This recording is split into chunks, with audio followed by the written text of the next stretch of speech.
ताली बजाकर स्वागत कीजिए।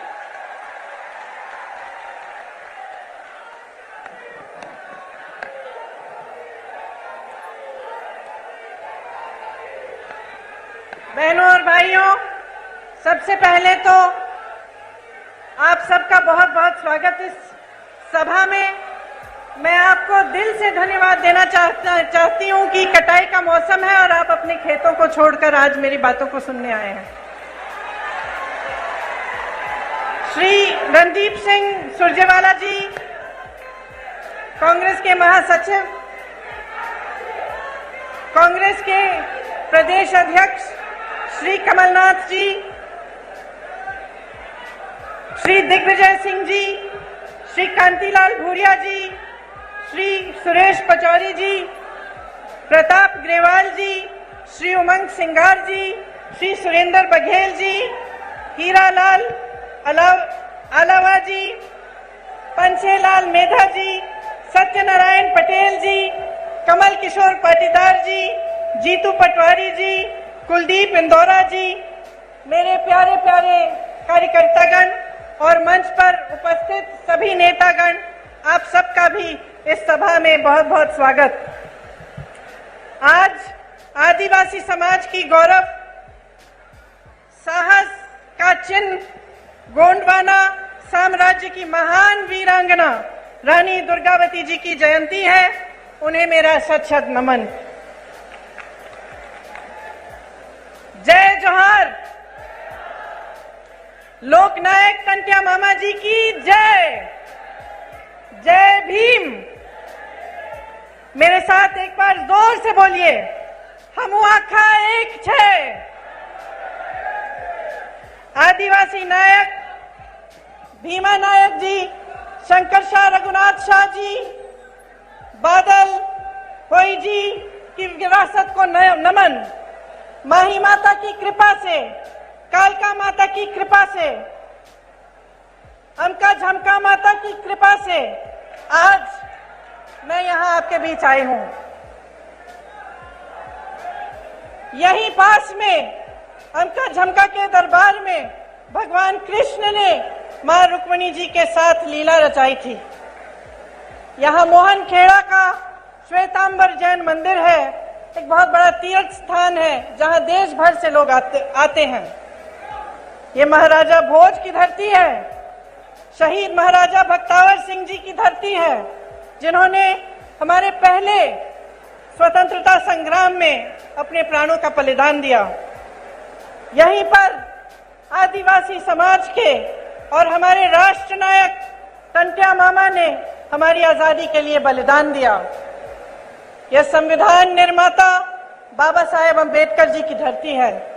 हमारी आजादी की लड़ाई के दौरान 1942 में भारत छोड़ो आंदोलन हुआ, जो धार जिले से में कालूराम विरुलकर जी ने आंदोलन का नेतृत्व किया। आजादी के बाद संविधान सभा में सदस्य बनकर उन्होंने भारत के संविधान को बनाने में बहुत योगदान दिया। महापुरुषों की धरती है।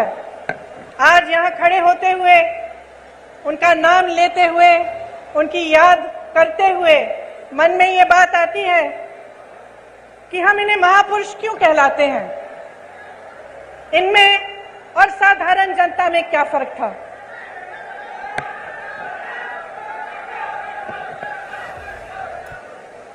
फर्क ये था कि इन्हें हम महापुरुष इसलिए कहलाते हैं क्योंकि उन्होंने आजीवन जनता के लिए संघर्ष किया, एक जनता के साथ भरोसे का रिश्ता जोड़ा और उस भरोसे को जीवन भर नहीं टूटने दिया।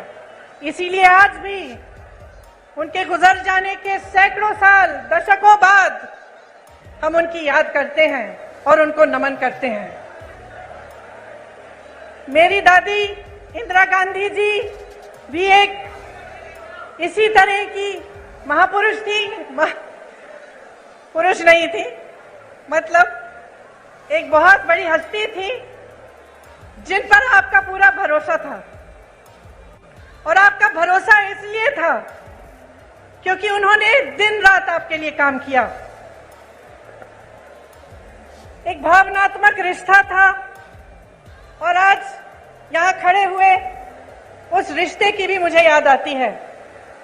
हम छोटे थे, हमें आपकी कहानियां बताती थी, आपकी संस्कृति के बारे में बताती थी, और जो रिश्ता आपके और उनके बीच था वो आदर का रिश्ता था, प्रेम का रिश्ता था, श्रद्धा का रिश्ता था। ये एक तरफा नहीं था। ये बात नहीं थी कि सिर्फ आप उनसे प्रेम करते थे या उनके प्रति आपके दिल में श्रद्धा थी। उनके दिल में भी आपके लिए श्रद्धा थी, उनके दिल में भी आपके लिए प्रेम था, और वो आपकी संस्कृति की, आपकी के प्रति उनके दिल में श्रद्धा और आदर थी। तो ये जो रिश्ता होता है, जो नेता और जनता के बीच में होता है, एक बहुत अनोखा रिश्ता होता है। जैसे मैंने कहा, इस रिश्ते को अगर नेता निष्ठा से सींचता है, काम करके दिखाता है, तो ये रिश्ता मजबूत बनता है। तो एक ऐसा रिश्ता बनता है जैसा इंदिरा जी का आपके साथ था। आजकल परिस्थितियां काफी अलग हो चुकी हैं। हमारी तरह बहुत नेता चुनाव के समय खास तौर से आपके सामने आकर बड़े बड़े भाषण देते हैं, आप सबकी बातें सुनते हैं। मैं भी सुन रही थी। आज सुबह जब मैं उठी, मैंने कहा मैं देखती हूँ मोदी जी क्या भाषण दे रहे हैं, क्योंकि वो क्या कह रहे हैं वो भी सुनना जरूरी है।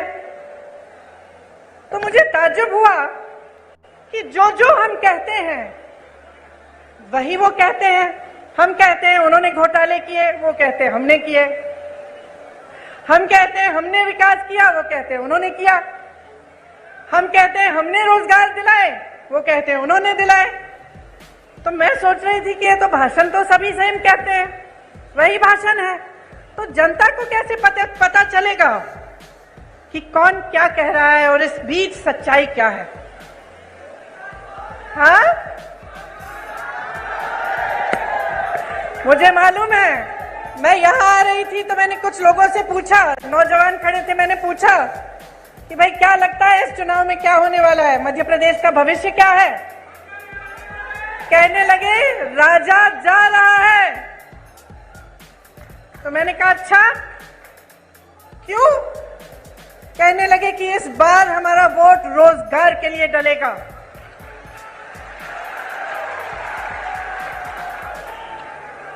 तो इसमें एक बात जो मैं इससे पहले कह रही थी वह स्पष्ट हो जाती है कि जब एक पार्टी का नेता आपके सामने कुछ कहता है, दूसरा वही चीज लगभग कह के जाता है, तो आपको पता कैसे चलता है कि कौन सच्चाई कह रहा है? पता आपको तब चलेगा जब आप अपने ही अनुभव पर उतरेंगे। आपका अनुभव क्या है? आपका जीवन क्या है? आपके संघर्ष क्या है? क्या महंगाई बढ़ी है पिछले 18 सालों में? बताइए। 10 गुना? पिछले 5 सालों में? 3.5 सालों में? जब से इनकी सरकार रही है तब से बढ़ी है कि घटी है? बढ़ी है। रोजगार मिले हैं आपको? नहीं। मेरे किसान भाई जो खेती छोड़ के यहाँ आए हैं, बताइए आपका जीवन ज्यादा मुश्किल हुआ है कि ज्यादा आसान? मुश्किल हुआ है।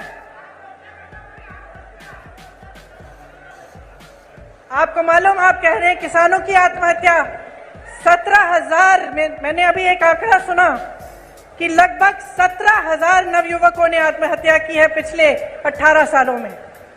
तो सोचिए कि आपकी सच्चाई आज क्या है। किसी की बातों में मत पड़िए, मैं तो कहती हूं मेरी बातों में भी मत पड़िए, अपनी सच्चाई और अपने अनुभव में पड़िए और उस अनुभव के आधार पर अपना निर्णय लीजिए। आज हम इस देश में खड़े हैं जिस पर हम सबको गर्व है। और गर्व क्यों है? क्योंकि अगर आप आसपास के देशों को देखेंगे तो शायद हमारा एक देश है इन सारे आसपास के देशों में जो आजादी के बाद एक लोकतंत्र माना जाता था और जिसका लोकतंत्र हमेशा मजबूत रहा है। और ये लोकतंत्र हमारे संविधान में गढ़ा हुआ है। जिन्होंने हमारे संविधान को लिखा और बनाया, उन्होंने जीवन इस देश के लिए दिया। एक नहीं थे, बहुत सारे लोग थे हमारे स्वतंत्रता सेनानी। और हमें गर्व है आज अपने देश पर, जिसके संविधान में लिखा है कि हर जने को समान अधिकार मिलना चाहिए। हमारी कांग्रेस की सरकारों ने पंचायतों को सत्ता देकर यह अधिकार मजबूत बनाया। आज देखिए आज की परिस्थिति क्या है। आज तमाम पंचायतों को मुश्किलों में डाल दिया है और जहां हमने पंचायतों के लिए व्यवस्था लागू की, भाजपा सरपंचों के अधिकारों में कटौती ला रही है, आपको कमजोर कर रही है।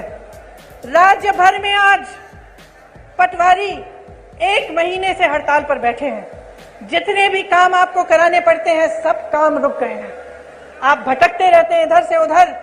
उनकी अपनी मांग है, उनको भी सरकार ने सहायता नहीं दी, वे हड़ताल पे बैठे हैं। ये स्थिति है आज यहाँ की। 18 सालों में 250 से ज्यादा, 250 से ज्यादा घोटाले हुए हैं। अगर हम उसकी लिस्ट बनाने चले तो हम यहाँ पे 2 घंटे के लिए खड़े रहेंगे।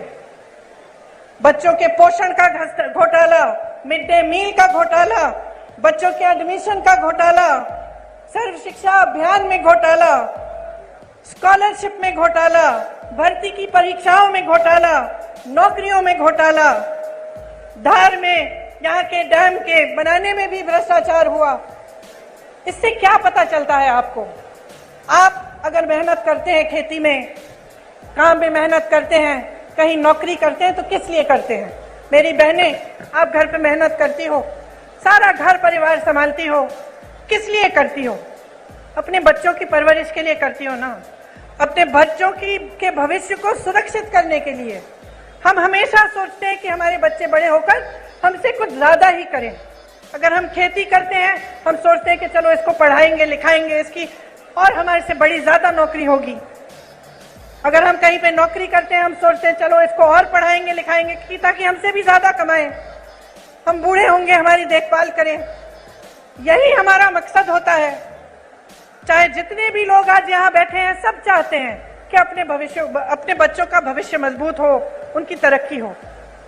और जब आप सामने देखते हैं कि चाहे पाठशालाओं में, चाहे भर्ती में, चाहे आपकी नौकरियों में, चाहे कुछ भी हो, हर चीज में घोटाला भ्रष्टाचार है, तो कैसे मायूस होते होंगे? तो कैसे आपका दिल मजबूत बने और आप आगे बढ़ते चले जाएं? जब आपने किसी पर भरोसा किया, आपने अपना पूरा भरोसा एक नेता में डाला, एक पार्टी में डाला, और आपको पता चला कि 3.5 सालों से, उससे पहले भी जब इनकी सरकार थी, तो सिर्फ भ्रष्टाचार करते रहे।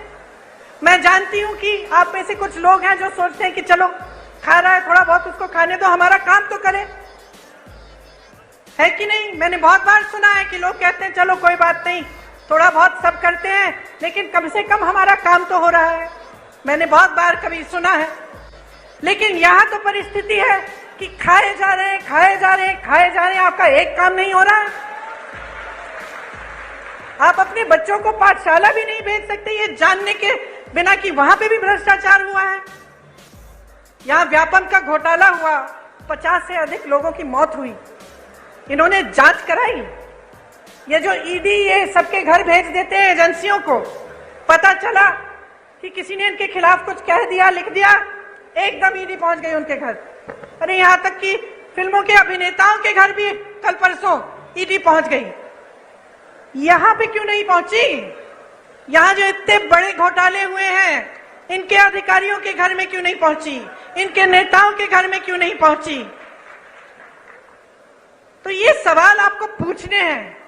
जब मां नर्मदा के साथ घोटाला हो सकता है, भ्रष्टाचार हो सकता है, जब महाकाल की मूर्तियों के साथ सप्तऋषियों की जो मूर्तियां हैं, उन्हें स्थापित एक दिन किया, अगले दिन बह गई, इनके साथ जब भ्रष्टाचार हो सकता है, जब भगवान के साथ कोई घोटाला और भ्रष्टाचार करने की हिम्मत करता है, तो क्या समय नहीं आ गया है इनको बदल डालने का? बताइए।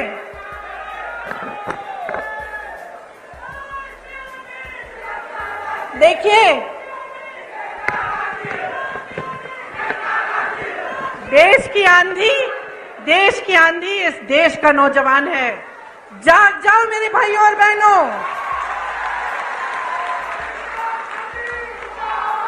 आपको बचाने के लिए कोई आंधी नहीं आ रही है, आप खुद को बचाइए। ये जो आपके साथ हो रहा है ये गलत है। जो रोज रोज आप जी रहे हैं, आप संघर्ष कर रहे हैं, ये गलत है। मेरे नौजवान भाइयों, आप फीस देते हैं ट्यूशन की, देते हैं कि नहीं? जब आपको भर्ती की परीक्षा भरनी पड़ती है, आप संघर्ष करते हैं कि नहीं? माता पिता आपके लिए खेती करते हैं, नौकरी करते हैं, संघर्ष करके आपके लिए पैसे इकट्ठे करते कि आपकी फीस भरेंगे कि नहीं? तो क्यों इनको आपने इतनी हिम्मत दे दी है कि जब आप परीक्षा देने जाते हैं तो बार बार उनकी भर्ती की परीक्षाओं में ये घोटाला करते हैं? मैंने उत्तर प्रदेश में देखा है, मैंने उत्तर प्रदेश में ऐसे नौजवान देखे हैं जिनके 10-10 साल गुजर गए हैं। एक परीक्षा दी, मार्क्स नहीं निकले, उसमें कुछ घोटाला हो गया। दूसरी परीक्षा दी, उसमें भी घोटाला हो गया, भर्ती की लिस्ट नहीं निकली। इंतजार करते रहे ये सोच के कि हमने पैसे खर्चे हैं, हमने मेहनत की है, एक ना एक दिन हो जाएगा। इंतजार करते रहे। जो बच्चा 22 साल का था, 21 साल का था, अब 30 साल का हो गया, अभी तक उसको नौकरी नहीं मिली। ये परिस्थितियां हैं इन प्रदेशों में जहां भाजपा सरकार में है, सत्ता में है, क्योंकि इनका अहंकार बहुत बढ़ गया है। मेरी बहनों और भाइयों, बहुत ज्यादा लूट होने लगी है और कोई रोक, कोई लगाम नहीं है। आप सोचिए, जब आप ही की संपत्ति, इस देश की संपत्ति, जो सबसे बड़े बड़े पीएसयू हैं, वही अपने दोस्तों को बेच डाले। जब यहाँ खड़े हुए जितने भी अधिकारी हैं, पुलिस वाले खड़े हैं, कर्मचारी हैं, इनको पुराना पेंशन नहीं मिलता। जब इसको देने का समय आता है तो आपको बताया जाता है कि पैसे नहीं है। तो अगर पैसे नहीं है तो अडानी जी के हजारों करोड़ लोन माफ कैसे हो रहे हैं? अगर किसान के कर्ज माफ नहीं हो सकते तो ये बड़े बड़े उद्योगपतियों के कर्ज माफ कैसे हो रहे हैं? ये सवाल आपको पूछना पड़ेगा, क्योंकि आप अगर ये सवाल नहीं पूछेंगे तो हमारी नहीं, इन सब नेताओं की नहीं, आप सबकी जिंदगी बर्बाद होगी, आपका भविष्य बर्बाद होगा। आपके आने वाले दिन अच्छे नहीं, बुरे होंगे, और ये बात आपको गहराई में समझनी पड़ेगी। आज ऐसी परिस्थिति बन गई है कि कुछ लोगों ने नेताओं को भगवान बना दिया है। नेता भगवान नहीं है बहनों और भाइयों, आप में से उभर के आता है, आपकी तरह इंसान है। और जब उसका अहंकार बहुत ज्यादा बढ़ जाता है, जब वो आपकी परवाह नहीं करता, तो इस लोकतंत्र ने, जिसपे हम सबको गर्व है, इस लोकतंत्र ने आपको अधिकार दिया है कि आप उसको निकालें, उसको सबक सिखाएं, उसको जिम्मेदार बनाएं, उसको जवाबदेह बनाएं। और ये आपकी जिम्मेदारी है। आज आपके प्रदेश में इतनी महंगाई है, मैं जानती हूं बहनों, मैं जानती हूं कि आप पर क्या गुजर रहा है। मैं जानती हूं कि जब आप सोच रहे होंगे कि त्योहार का मौसम आ रहा है, दशहरा आ रहा है, धनतेरस, दिवाली, आप कुछ खरीदना चाहते हैं, आप जब दुकान जाते हैं तो घबराते हैं कि हम ये सब चीजें ले पाएंगे कि नहीं। आधी चीजें खरीदते हैं, आधी छोड़ देते हैं। मैं जानती हूं आप सोचती हैं कि किस तरह से थोड़ी बहुत बचत हो जाए घर में, थोड़ा कम खा के, थोड़ा सा काम ज्यादा करके। मैं जानती हूं कि कितनी मुश्किल समाज का कितना बोझ उठाती हैं। आपको बताया जाता है कि राशन हमने मुफ्त कर दिया, वाह वाह वाह, बहुत बढ़िया। वहां हजारों करोड़ के लोन मुफ्त में मिल रहे हैं, यहां राशन पे हमें आपसे हाथ जोड़ना पड़ रहा है। इन्होंने कहा कि राशन आपको मुफ्त में दे रहे हैं। अब आप सोचिए, मैं एक राज बताती हूं आपको। जब कांग्रेस की सरकार थी तब आपको राशन कितने में मिलता था? 60 रुपए में। उस समय गैस का सिलेंडर कितने का था? 425 रुपए। तो मतलब 485 रुपए में लगभग आपको राशन भी मिल जाता था और आपको सिलेंडर भी मिल जाता था। अब ये कहते हैं इन्होंने राशन मुफ्त कर लिया, जैसे बहुत बड़ा एहसान कर लिया आप पे। और अभी तक, कल तक, चुनाव के आने तक सिलेंडर कितने का मिल रहा था आपको? 1125 रुपए। तो जो आपको पहले सिलेंडर और राशन 485 रुपए में मिल रहा था, आज आपको राशन मुफ्त लेकिन सिलेंडर 1125 रुपए, और चुनाव आया फट से कम कर दिया। चुनाव आया, आप सुन लीजिए इस बात को बहुत ध्यान से।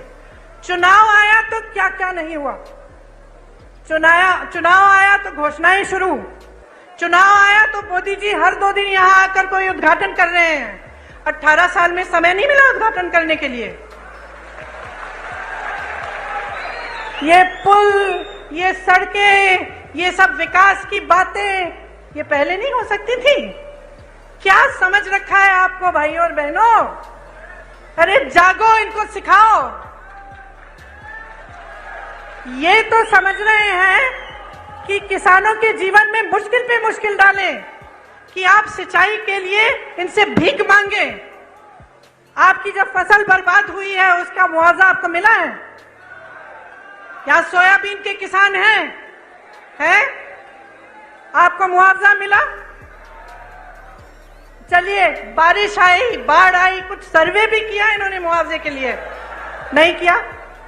अब देखिए चुनाव आ रहे हैं, देखिए क्या पता कुछ मुआवजा भी दे दे। चुनाव के बाद करेंगे नहीं करेंगे ये मत पूछिए मेरे से। फसल बीमे में घोटाला, तो हर तरफ घोटाला। तो आप बताइए इसका इलाज क्या है? आज बेरोजगारी चरम पे है कि नहीं है? है ना? आपको मालूम है कितने पद खाली हैं? मैं बताती हूं, सुनिए। शिक्षकों के करीब 70,000 पद खाली, विश्वविद्यालयों में 75% पद खाली, सामुदायिक स्वास्थ्य केंद्रों में डॉक्टरों के 90% से ज्यादा पद खाली, ग्रामीण सामुदायिक स्वास्थ्य केंद्रों में सर्जन के 90% से ज्यादा पद खाली, महिला रोग विशेषज्ञों में 90% से ज्यादा पद खाली, फिजिशियन जो डॉक्टर होते हैं जो सारी बीमारियां समझ जाते हैं, 90% से ज्यादा पद खाली, बच्चों के डॉक्टर 90% से ज्यादा पद खाली। पूरे प्रदेश की सीएचसी में एक भी आंख का डॉक्टर नहीं है। मोतियाबिंद होती है, आंख में तकलीफ होती है, कहां जाएंगे? कहां जाएंगे? प्राइवेट में जाएंगे। प्राइवेट में चले जाते अगर पैसे कमाने का मौका दिया होता आपको। लेकिन इन 3.5 सालों में और उससे पहले जितने सालों का इनका राज रहा है, आपको कमाने का मौका कहां दिया? जहां जहां से रोजगार बनना था, चाहे बड़े बड़े पीएसयू इन्होंने बेच दिए। छोटे छोटे उद्योग पे जीएसटी थोप कर, नोटबंदी करके उन्होंने ठप करा दिए। मुश्किल में है जितने भी मेरे दुकानदार भाई यहाँ बैठे हैं या छोटे छोटे उद्योगपति हैं, वो बताएंगे आपको कितनी कमाई हुई है। जीएसटी भरते भरते भरते भरते उनको समझ में ही नहीं आ रहा है किस चीज की क्या जीएसटी है। उनको खत्म कर दिया। खेती किसानी में रोजगार पैदा होता था, मनरेगा होता था आपके गांव में, वहां पे रोजगार बंद। तो रोजगार देंगे कहां से आपको? आपको कमाने का मौका नहीं दे रहे हैं, लेकिन आप पे महंगाई इतनी थोप रहे हैं कि आपका जीना मुश्किल हो गया है। पर ये सब बातें मैं आपको यहाँ इस मंच पे खड़े होकर समझा रही हूँ। आप सबको तो पहले ही मालूम है। जी आप रहे हैं, संघर्ष आप कर रहे हैं अपने बच्चों को स्कूल भेजने के लिए, उनकी किताबों को खरीदने के लिए, उनकी फीस भरने के लिए, उनकी भर्ती की परीक्षाओं के लिए, उनकी नौकरियों को, इंटरव्यूज के लिए। ये सब काम आपके ही समर्थन से आपके बच्चे कर रहे हैं, लेकिन करने के बावजूद कुछ नहीं मिल रहा है। इसीलिए मैं आपसे कहना चाहती हूं कि आप इंदौर संभाग के हैं। आप जानते हैं कि पिछले 18 सालों में यहां कोई नई यूनिवर्सिटी नहीं बनी। बनी है कि नहीं बनी? कोई नया अस्पताल बना? कोई मेडिकल कॉलेज खुला? तो क्या कर रहे हैं ये? मोदी जी यहां आते हैं, आजकल तो शिवराज जी का नाम लेने से भी शर्म कर रहे हैं। उनका नाम ही नहीं लेते, कहते मुझे वोट दो। और वो तो आपके सीएम बनने वाले नहीं है। मैंने आपको बताया, मैं भाषण सुन रही थी उनका, 50 मिनट में 50 बार कांग्रेस का नाम लिया। तो कांग्रेस के जो कार्यकर्ता हैं, खुश हो जाओ भाई, खुद नाम लेने के बजाय वो नाम ले रहे हैं आपका। मैं तो कहती हूँ छोटी हूं उनसे, कम अनुभव है, उम्र भी कम है, लेकिन एक छोटी सी सलाह दे देती हूँ जितनी बार कांग्रेस का नाम 50 मिनट के भाषण में लेते हैं, विकास का नाम ले लीजिए। ये बता दीजिए कि 18 सालों में आपने इंदौर के लिए क्या किया, आपने मध्य प्रदेश की जनता के लिए क्या किया, कितने रोजगार बनाए, कितने घोटालेबाजों को पकड़ा, कितनों के पीछे ईडी डाल दी, कितने जेल में हैं, किसानों के लिए कितनी राहत दी, कितनी बिजली फ्री दी। लेकिन ये बात नहीं कर सकते, इनमें हिम्मत नहीं है क्योंकि काम नहीं किया है। इसीलिए मैं बार बार भरोसे की बात करती हूं, मैं बार बार कहती हूं, देखिए बहने, एक नया बिल लाए संसद में, महिला आरक्षण बिल, खूब वाह वाह हुई पूरे देश भर में। जितने भी विपक्षी दल हैं हमने भी समर्थन किया कि चलो ये बहुत अच्छा कदम है। बड़ी बड़ी घोषणाएं हुई, टीवी पे इश्तिहार हुए, सब कुछ हुआ, मोदी जी की बड़ी वाह वाह हुई। फिर क्या पता चला कि 10 सालों के लिए ये लागू ही नहीं होगा। इससे पहले जाति जनगणना करनी पड़ेगी, उससे पहले परसिमन करना पड़ेगा, 10 साल लगेंगे। तो फिर इस घोषणा का मतलब क्या है? इन चुनाव के लिए फिर से मतलब क्या है? आप महिलाओं को मजाक समझ रहे हैं? आप समझ रहे हैं कि महिलाओं को आप कुछ भी कह दें और हम अंधे होकर आपको वोट देंगे? हमारा अधिकार है ये हमारा अधिकार है कि हमें आरक्षण मिले, हमारा अधिकार है। ये कोई एहसान नहीं कर रहा है हम पे। और जिस तरह इस देश के एक एक वासी का अधिकार है, इस संविधान में है कि हर चीज के लिए समान अधिकार होना चाहिए, तो फिर जाति जनगणना क्यों नहीं हो रही है? जब इसकी बात उठती है तो ये चुप क्यों हो जाते हैं? आपने देखा बिहार में सर्वे हुआ, सेंसस हुआ, क्या पता चला कि ओबीसी, दलित और जनजाति संख्या कितनी है इनकी? 84% प्रदेश में। तो बताइए, बड़े बड़े पदों में जहां सबसे ज्यादा लाभ होता है, क्या जहां सबसे ज्यादा सत्ता होती है, उन पदों में क्या 84% इन जातियों के लोग हैं कि नहीं? बताइए, होने चाहिए कि नहीं? तो जब ये बात उठती है तो ये चुप क्यों हो जाते हैं? आप सब आदिवासी समाज के हैं, यहां से आपको पलायन करना पड़ता है, सच बात है कि नहीं? दिल्ली में बहुत सारे लोगों से मैं मिलती हूं जो यहां से गए हुए हैं वहां पलायन करके, क्यों? रोजगार ढूंढने के लिए। आपके क्षेत्र में जैसे मैंने पहले कहा, मनरेगा होता था, कुछ रोजगार मिल जाता था, वो भी बंद हो गया है। यहाँ की आदिवासी महिलाओं पर सबसे ज्यादा अत्याचार है। आपने सारे वायरल वीडियो देखे होंगे, क्या क्या नहीं कर रहे हैं। देश में सबसे ज्यादा बच्चियां एमपी में गायब हैं, सबसे ज्यादा महिलाएं यहां से गायब होती हैं। यहां रोज 17 बलात्कार होती हैं। बहनों सुनो, क्योंकि आपको पूछना पड़ेगा कि आपकी सुरक्षा के लिए ये सरकार क्या कर रही है। ये बड़ी बड़ी बातें, बड़ी बड़ी घोषणाएं चुनाव से पहले कि आपको पैसे मिलेंगे, आपकी सुरक्षा होगी, आपको आरक्षण मिलेगा, बहुत बड़ी बातें हैं। 18 साल से सरकार में रही हैं, आपकी बच्चियां आज भी सुरक्षित नहीं हैं। ये सवाल पूछो। आपको याद है वो कहानी यहीं की, कृष्ण भगवान ने जब रुक्मिणी जी के साथ लीला रचाई तो रुक्मिणी जी ने क्या कहा?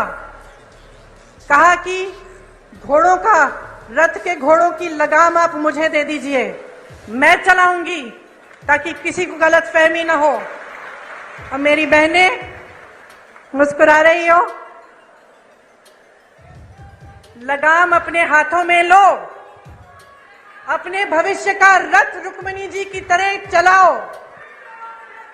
आगे देखो, अर्जुन की आंख और अर्जुन के निशाने की तरह विकास, अपने बच्चों का भविष्य, अपने अधिकार, इस देश को आगे बढ़ाने का काम अपनी नजर से मत हटाओ। ये तुम्हारी जिम्मेदारी है मेरी बहनों। तुम अगली पीढ़ी का परवरिश करती हो। तुम समाज को बनाती हो। अगर तुम समाज को मजबूत नहीं रखोगी तो ये समाज नहीं रहेगा। जो आपकी परंपराएं हैं, मेरी दादी इंदिरा गांधी कहती थी कि जो आदिवासी संस्कृति है, जो आदिवासी परंपराएं हैं, इन्हें मजबूत रखना बहुत जरूरी है। कभी इन्हें बदलने की कोशिश नहीं की उन्होंने। जल जंगल जमीन का अधिकार आपको दिया, पट्टे आपको दिए ताकि आप मजबूत बने। और मेरी बहनें, आज इस देश का एक एक नेता समझ गया है कि अगर महिलाओं का वोट उसे नहीं मिले तो वो सत्ता में नहीं आ सकता। इसीलिए मेरी बहनें, जब मैं कहती हूं कि लगाम संभालो, अपना रथ खुद चलाओ, मैं इसलिए कहती हूं कि आज कौन सत्ता में आएगा कौन नहीं आएगा ये आपके हाथों में है। इस बात को गहराई से समझो। जब आपको झूठे वादे किए जाते हैं, जब आपको बताया जाता है कि हम आपके लिए क्या क्या नहीं करेंगे, तो जानते हैं आपकी बेटियां अगर हैं तो कभी कभी बेटी आती है, कहती है अच्छा लड़का मिल गया, तो आप कहती हैं कि अगर हमें शादी के लिए तुम्हारे लिए लड़का ढूंढना है तो पहले हम जानना चाहेंगे कि उसकी क्या मजबूती है, क्या करेगा। अगर आपको लगे कि ऐसा लड़का है जो झूठ मूठ के बता दे लड़कियों को कि आपके लिए ऐसे ऐसे महल बनाएंगे, हम आपको यहाँ ले जाएंगे, ऐसा करेंगे वैसा करेंगे, तो आप क्या कहेंगी अपनी बेटी से कि बेटा ध्यान रखो, ध्यान रखो, ये बहुत बड़ी बड़ी बातें करता है, ये करेगा नहीं। कहती है कि नहीं? तो इतनी समझदार है, इतनी जिम्मेदार है, अपने आप को फुसलाने मत दीजिए। समझ जाइए कि ये राजनीतिक खिलवाड़ हो रहा है आपके साथ। आपको अपना भविष्य मजबूत बनाना है तो जैसे मैंने शुरू में कहा, अपने अनुभव पर उतरिए। आप देखिए, आपके जीवन में तरक्की आई, महंगाई घटी, आपके बच्चों को रोजगार मिला, खेती में आप काम करते हैं, वहां आपको कोई सहायता मिली सरकार से? क्या नई पाठशालाएं बनी, विश्वविद्यालय बने, अस्पताल बने? और अगर नहीं बने हैं तो बहनों और भाइयों, जाग जाओ और एक ऐसी सरकार लाओ जो ये सारे काम आपको करके दिखाए।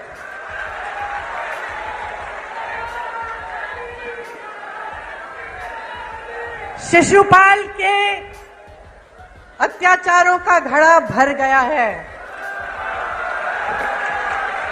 भर गया है। अब कृष्ण भगवान की तरह कृष्ण रूपी बन जाओ और कृष्ण भगवान की तरह इनको निकाल दो, इनको खत्म कर दो।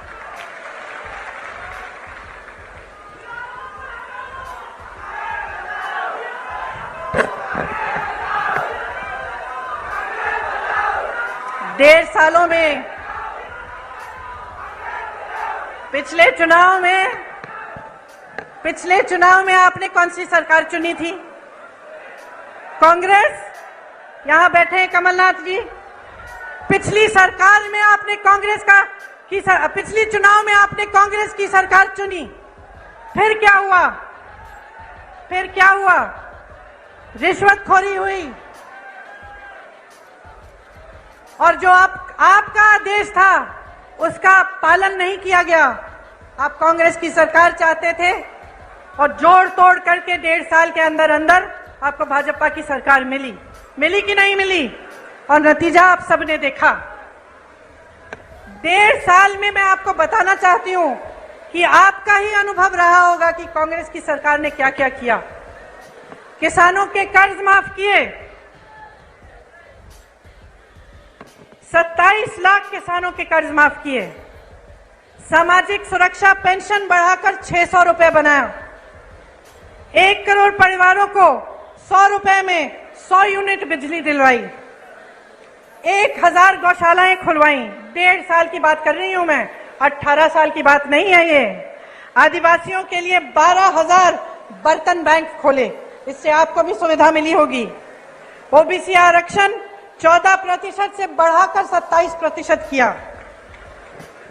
आर्थिक रूप से कमजोर सामान्य वर्ग के लिए 10% आरक्षण दिया। भोपाल और इंदौर में मेट्रो रेल की परियोजना शुरू की। ये 1.5 साल का काम था बहनों और भाइयों, 18 साल का नहीं। आज जहां जहां कांग्रेस की सरकार है, छत्तीसगढ़ को देखिए, धान खरीद के सबसे ज्यादा पैसे छत्तीसगढ़ में आज मिल रहे हैं। बेरोजगारी सबसे कम कहां है पूरे देश में? छत्तीसगढ़ में। सबसे ज्यादा वन अधिकार के पट्टे कहां मिले हैं? छत्तीसगढ़ में मिले हैं। आदिवासियों के 60 से ज्यादा वन उपज को समर्थन मूल्य पर सरकार खरीदती है। पुराना पेंशन कहां लागू है? छत्तीसगढ़ में, राजस्थान में, हिमाचल प्रदेश में और कर्नाटका में। हम आपको ये नहीं कह रहे हैं, हम आपको ये नहीं कह रहे हैं कि पैसा नहीं है, पैसा निकाल रहे हैं इसके लिए, क्योंकि हम आपको सर्वोपरि रख रहे हैं। कर्नाटका में मेरी बहनों, बस की यात्राएं पूरे प्रदेश में मुफ्त है बहनों के लिए। 2000 रुपए प्रति माह मिल रहे हैं बहनों को। 200 यूनिट बिजली मुफ्त मिल रही है। हिमाचल प्रदेश में अभी आपदा आई, हमने आपकी बात की, आपके मुआवजे की, आपको मुआवजा नहीं मिला। जब बाढ़ आई, जब आपकी फसल खराब हुई, हिमाचल प्रदेश में आपदा है। सबसे बड़ा पैकेज आपदा के लिए, राहत के लिए हिमाचल प्रदेश में कांग्रेस की सरकार दे रही है। राजस्थान में बहनों और भाइयों, हमने बात की कि यहां स्थिति क्या है अस्पतालों की। डॉक्टर के पद खाली हैं, नौजवान बच्चे बेरोजगार हैं, जिन्होंने डॉक्टरी की पढ़ाई की है वो भी बेरोजगार हैं, लेकिन पद नहीं भरे जा रहे हैं। आपको इलाज के लिए प्राइवेट में कहां कितना खर्च करना पड़ रहा है। और राजस्थान में चिरंजीवी योजना कांग्रेस की सरकार ने निकाली है। आप किसी भी राजस्थानी से पूछिए, 25 लाख तक मुफ्त इलाज हो रहा है, आज के दिन हो रहा है। और ये चुनावी घोषणाएं नहीं है भाई बहनों और भाइयों, ये उनकी नीतियां हैं। ये कांग्रेस की सरकारों की नीतियां इसलिए हैं क्योंकि हमारे लिए आप सर्वोपरि हैं, आपसे बड़ा कोई नहीं है। और आज मैं इस मंच पर खड़े होकर आपको कह रही हूं कि कांग्रेस आपके लिए कुछ गारंटी लाई है, और आप ही खुद देखिए कि क्या कांग्रेस के प्रदेशों में इनकी गारंटियां लागू हो रही हैं कि नहीं। जब आपको ये पता चलेगा, खुद अखबारों में पढ़िए, इंटरनेट पे जाकर देखिए, जहां आपको सुविधा हो वहां पूछिए। जब आपको खुद अपने अनुभव से पता चलेगा कि हाँ, इन्होंने जो वादे किए वाकई पूरे कर रहे हैं, तब आप इन गारंटियों में आप विश्वास करो। और मैं दावे के साथ कह रही हूं आपको कि जहां जहां हमारी सरकार है वहां गारंटीज पूरी हो रही हैं, और यहां पे मध्य प्रदेश में होंगी। क्या है ये गारंटी? जिस तरह से किसानों के कर्ज हमने पहले माफ किए, उस तरह से हम उस काम को फिर से शुरू करेंगे। 100 रुपए में 100 यूनिट बिजली मुफ्त मिलेगी। 200 यूनिट बिजली के लिए जो बिजली का बिल है वो आधा होगा, हाफ होगा। पुरानी पेंशन यहां मध्य प्रदेश में लागू की जाएगी। आपको गैस सिलेंडर हम 500 रुपए में दिलवाएंगे। महिलाओं को 1500 रुपए प्रति माह मिलेगा, आपके खाते में जाएगा मेरी बहनों। और 5 हॉर्स पावर सिंचाई की बिजली भी किसानों को मुफ्त मिलेगी। देखिए, आपने मेरी बातें बहुत ध्यान से सुनी, और मैं यहां खड़े होकर ऐसी कोई बात भी नहीं करना चाहती जो सही नहीं है।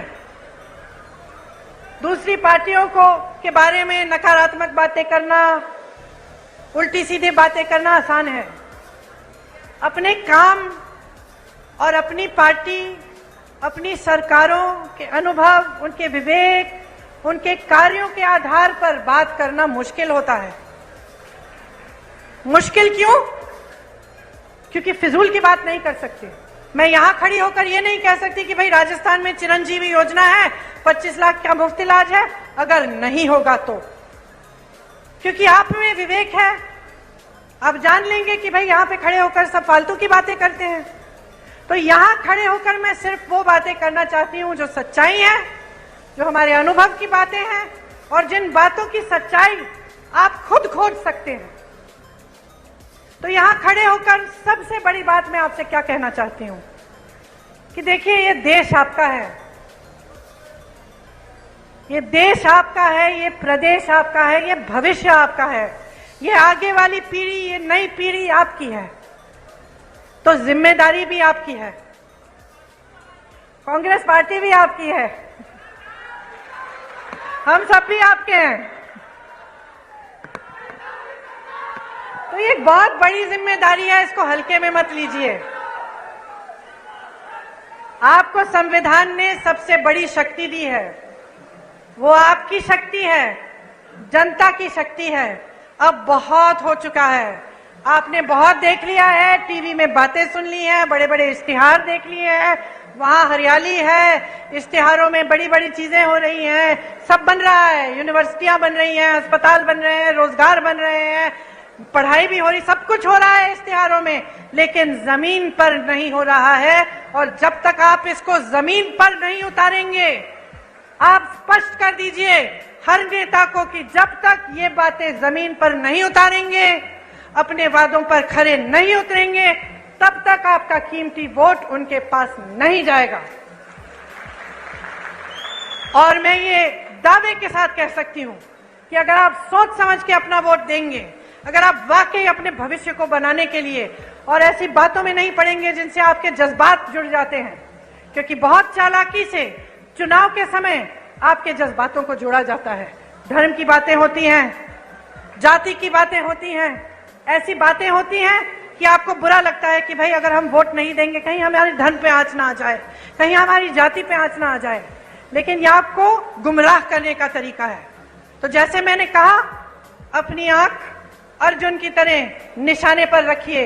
निशाना आपका भविष्य है, निशाना मध्य प्रदेश का भविष्य है। मेरी बहनों, निशाना आपका भविष्य है, इससे आंख मत हटाओ। और आप जिस दिन चुनाव में वोट डालने जाएंगे, उस दिन याद रखो मेरी बातें, ये वोट आपके लिए जाना चाहिए, आपके मध्य प्रदेश के लिए, आपके भविष्य के लिए और आपके बच्चों को मजबूत बनाने के लिए। और मैं दावे के साथ कहती हूं कि अगर आप इस तरह से सोचेंगे, अगर आप पूरे विवेक से और अपने ही अनुभव से अपना वोट डालेंगे, तो आपका एक एक वोट आज कांग्रेस पार्टी को जाएगा।